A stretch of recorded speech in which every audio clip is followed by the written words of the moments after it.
Hello बच्चों, आपका स्वागत है स्क्वायर क्लासेस के इस क्लास में, जिसमें हम पढ़ेंगे गुणनखंड कैसे ज्ञात करते हैं। गुणनखंड कैसे करते हैं, जिसको हम लोग इंग्लिश में फैक्टराइजेशन भी कहते हैं। तो आज हम टोटल 4 क्वेश्चन को सॉल्व करेंगे। इस 4 क्वेश्चन से आपको पूरी तरह से गुणनखंड करना अच्छे ढंग से आ जाएगा। तो चलिए बच्चों, बिना टाइम को वेस्ट किए क्लास को स्टार्ट करते हैं। चलिए, पहला क्वेश्चन है बच्चों, x square plus 11x plus 28। इसका हमको गुणनखंड करना है। ठीक है, लेते हैं पहला क्वेश्चन को। X square plus 11x plus 28। ठीक है, ध्यान ये देना है बच्चों, अब हमको कैसे गुणनखंड करना है कि लास्ट वाला पद और पहला पद, ये दोनों को आपस में गुना कर देना है। मतलब कि पूरा को गुना नहीं करना है, x के आगे में कोई संख्या है तो उससे गुना करना है। तो अभी तो कोई संख्या नहीं है, तो इसीलिए कुछ नहीं रहता है, तो बच्चों क्या रहता है, 1 रहता है। तो ध्यान से पहले समझिए, फिर आपको बताते हैं। हम 28 से गुना बच्चों हम 1 में करेंगे तो क्या हो जाएगा, 28 ही हो जाएगा। तो हम 28 को साइड में लिख देते हैं, लिख दिए। अब आपको बच्चों 28 को इस तरह तोड़ना है, ठीक है, कि गुना करने पे 28 पूरे। ठीक है, गुना करने पे कितना पूरे, 28 पूरे। लेकिन जोड़ने या घटाने पे कितना पूरे, 11 पूरे। मेनली जोड़ने से ही, क्योंकि अगर 28 के इस साइड में प्लस का चिन्ह है तो हमको जोड़ के ही 11 पुराना है, जोड़ के ही 11 पुराना है। तो सोचना होगा बच्चों हमको कि 28 को किस प्रकार तोड़ेंगे। अगर 28 को बच्चों हम 7 गुना 4 लिख दें, ठीक है, 7 गुना 4 की 28 पुर गया, और जोड़ने पे 7 4 कितना हो रहा है, 11 हो रहा है। बस इतने काम है गुणनखंड में। अगर आपको ये पता चल गया, इसके बाद कुछ है ही नहीं। चलिए तो तोड़ देते हैं। हम एक्स स्क्वायर को एक्स स्क्वायर रहने देंगे, ठीक है। अब हम बताइए, 11 को 7 प्लस 4 लिख सकते हैं कि नहीं, ये बताइए। हम 11 को 7 प्लस 4 लिख सकते हैं, ठीक है, लिख दिए। अब गुना में क्या लगा हुआ है बच्चों, इसमें x लगा हुआ है, लगा दिए। प्लस 28 का 28 लिख दिए। बस हमको 11 को इस प्रकार तोड़ना था कि जोड़ने पे कितना पुर जाए, 11 पुर जाए, और गुना करने पे कितना पुर जाए, 28 पुर जाए। तोड़ दिए हम। चलिए आगे देखते हैं। अब देखो बच्चों, एक्स स्क्वायर का एक्स स्क्वायर, एक्स से गुना 7 में हो जाएगा, क्या हो जाएगा, 7x हो गया। प्लस एक्स से गुना 4 में हुआ तो क्या हो गया बच्चों, 4x हो गया। 28 का 28 हम लिख दिए। ये सिर्फ आपको समझाने के लिए था बच्चों, इतना प्रोसेस जो हम किए हैं ये सिर्फ समझाने के लिए। आप डायरेक्ट भी 7x प्लस 4x लिख सकते हैं। चलिए, अब हमको बच्चों करना है, कॉमन लेना है। क्या लेना है बच्चों, कॉमन लेना है। ये 2 पद, ये 2 पद दोनों अलग अलग मानिए, और ये दोनों में से कॉमन ले लीजिए। कॉमन आपको लेना आता ही होगा। कॉमन हम वैसे संख्या को ले सकते हैं जो दोनों में उपलब्ध हो। जैसे इसमें x है, इसमें भी x है। और कुछ ऐसा है जो बच्चों दोनों में है, 7 है इसमें, लेकिन इसमें तो 7 है नहीं, इसीलिए हम सिर्फ x को कॉमन ले लेंगे। x को कॉमन ले लिए। अब देखिए, इसमें एक्स स्क्वायर है, मतलब x गुना x है, 2 गो x है, इसीलिए एगो x तो ले लिया हम। क्या बचा है, एगो x बचा, ठीक। प्लस है तो प्लस। अब 7x में x को ले लिए तो क्या बचा, 7 बचा। बस हो गया कॉमन। अब इसमें देखिए, हम इस साइड में क्या कॉमन ले सकते हैं, x है इसमें, लेकिन x इसमें नहीं है। अब बताइए बच्चों, हम कॉमन क्या लेंगे। अगर हम 4 को कॉमन ले लें, किसको कॉमन ले ले बच्चों, 4 को। 4 को क्यों कॉमन लिए बच्चों हम, क्योंकि हम 28 को 7 गुना 4 लिख सकते हैं, 7 गुना 4 लिख सकते हैं। अगर हम इस 4 को कॉमन ले ले, इसमें भी 4 है ना, 28 में हम 7 गुना 4 तो लिख ही सकते हैं, इसीलिए हम 4 को क्या किए, कॉमन ले लिए। 4 को कॉमन लिए तो x का x हो गया, प्लस 4 से भागा दिए 28 में, कितना आ गया, 7 आ गया। कितना आ गया बच्चों, 7 आ गया। और ये वाला अगर सेम हो गया तो आप समझ जाइए अभी तक आपका गुणनखंड बिल्कुल सही हो रहा है।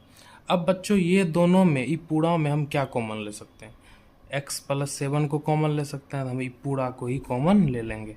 तो हो जाएगा x प्लस 7 अगर हम कॉमन ले लिए तो क्या बचा, इसमें x बचा बच्चों, इसमें से ई भी ले लिए तो क्या बचा बच्चों, प्लस 4 बचा। बस यही आपका क्या हो गया, आंसर। समझे बच्चों। तो चलिए अगला क्वेश्चन चलिए बच्चों, दूसरा क्वेश्चन, ए स्क्वायर माइनस 11 ए प्लस 30। अब हमको देखना है बच्चों 30 से गुना 1 में करेंगे, यहाँ कुछ नहीं है तो क्या है 1 है। 30 से गुना 1 में करेंगे तो बच्चों हो जाएगा 30। अब आपको ये सोचना है कि 30 को इस प्रकार तोड़ें कि गुना करने पे 30 पूरे, लेकिन जोड़ है ना यहाँ पे, तो जोड़ने पे कितना पूरे, -11 पूरे। माइनस है तो माइनस ही पुराना हमको होगा, ठीक है। चलिए 30 को हम किस प्रकार तोड़ेंगे, अगर हम 30 को 6 गुना 5 लिख दें, ठीक है, 6 गुना 5 लिख दें, 6 पंचे कितना हो गया 30 हो गया, और 6 5 कितना हो गया 11 हो गया। और दोनों में जब यहाँ पे लिखेंगे तो दोनों में क्या लगा देंगे, माइनस, जोड़ने पे आगे में क्या आ जाएगा, माइनस आ जाएगा। तो देखिए ए स्क्वायर का ए स्क्वायर, ठीक है, अगर हम यहाँ पे -6a दे दें, ठीक है, फिर से दे दें -5a, अब प्लस दे दे 30। देखिए 6 पंचे कितना हुआ 30 हो गया, माइनस है माइनस है, ये दोनों माइनस माइनस में जुटता ही है ना, 6 5 11 हो जाएगा, लेकिन आगे में माइनस लग जाएगा। आप किसी भी तरह देखिए 6 पंचे कितना हुआ 30 हो गया, आराम से हो जाता है। अब ए स्क्वायर को हम तो बताएं आपको पहला संख्या को जोड़ना है, लेकिन अब नियम तो ये कहता है कि पूरा जुट गुना होता है, 30a स्क्वायर होता है, तो 30a स्क्वायर ही अगर हो गया, ठीक है, तो गुना करने पे देखिए आपका पुर जाएगा, -6 से -5 पे गुना में माइनस माइनस खत्म, 6 पंचे 30, ए स्क्वायर पुर गया, ठीक है। तो बस आपके आसानी के लिए हम सिर्फ बताया आपको कि 30 गुना 1 करना होता है पूरा गुना है, तो एक्स पे सब पे ध्यान नहीं देना है, हमको अंक पे ध्यान देना है, आपका सॉल्व हो जाएगा। अब आपको कॉमन लेना है, चलिए कॉमन लेते हैं। इसमें क्या कॉमन आ रहा है, ए कॉमन आ रहा है, तो देखिए अगर ए को कॉमन ले लिए, 2 में एगो ए बच गया, ठीक, माइनस है तो माइनस को ले लिए, ठीक। अब देखिए 6 में ए को कॉमन ले लिए तो क्या बचा, 6 बचा। सेम इसमें भी करते हैं, अगर हम -5 को कॉमन ले ले, ठीक, तो आपका ए बच रहा है यहाँ पे।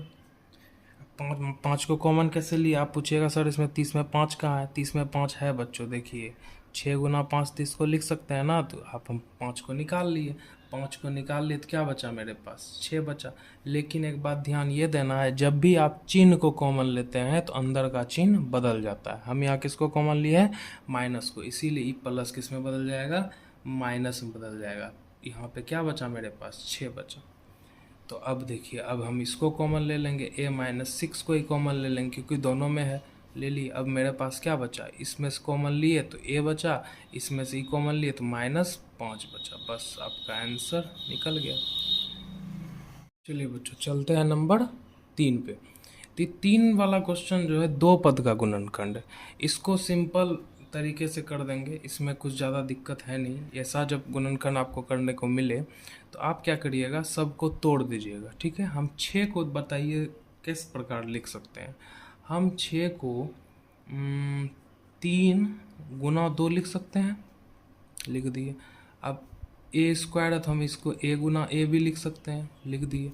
अकेला बी है तो गुना में हम सिर्फ बी को लिख दिए, प्लस का प्लस। अब 18 को अगर लिखना है तो 18 को हम बच्चों 3 गुना 3 गुना 2 लिख सकते हैं, 3 तिया 9, 9 दूनी 18। अब ये हम कैसे लिखें, आपको कुछ नहीं बच्चों, 6 का गुणनखंड कर देना है। 6 का अगर हम गुणनखंड करेंगे तो नहीं बच्चों 2 से 3 बार में जाएगा, 2 गुना 3 लिख दिए, 3 गुना 2, 2 गुना 3 एक ही बात है। इसी तरह बस आपको सिंपल गुणनखंड कर देना है, इसका 18 गुणनखंड करिएगा तो यही आएगा आपके पास।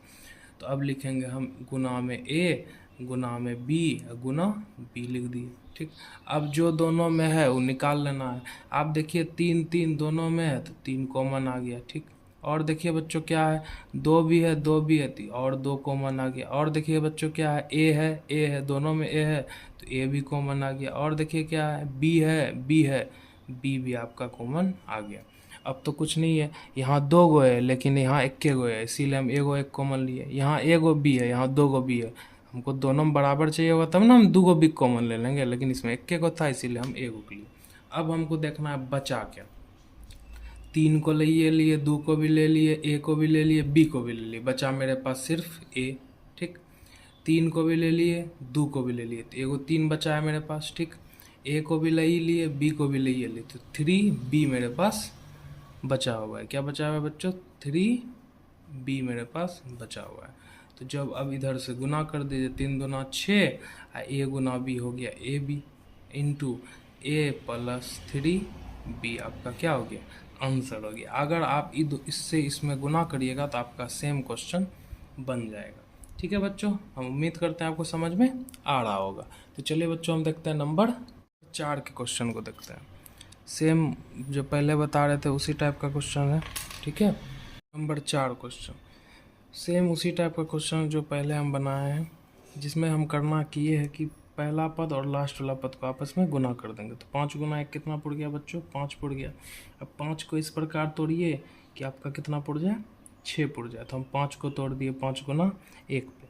अगर हम 5 गुना 1 करते हैं तो 5 हो रहा है, और जोड़ने पे कितना हो रहा है, 6 हो रहा है। तो चलिए सिंपल है। तो एक्स स्क्वायर का x square plus 5x plus x, 1 तो लिखते नहीं है इसीलिए सिर्फ x को लिख देते हैं। ठीक है बच्चों, और प्लस में क्या है 5 का 5 लिख दिया। अब कॉमन ले लीजिए बच्चों, x कॉमन आएगा, इसमें बचा x प्लस 5, इसमें क्या बचा बच्चों, अगर कुछ तो कॉमन नहीं आ रहा है इसीलिए हम कॉमन ले लेंगे प्लस 1 को।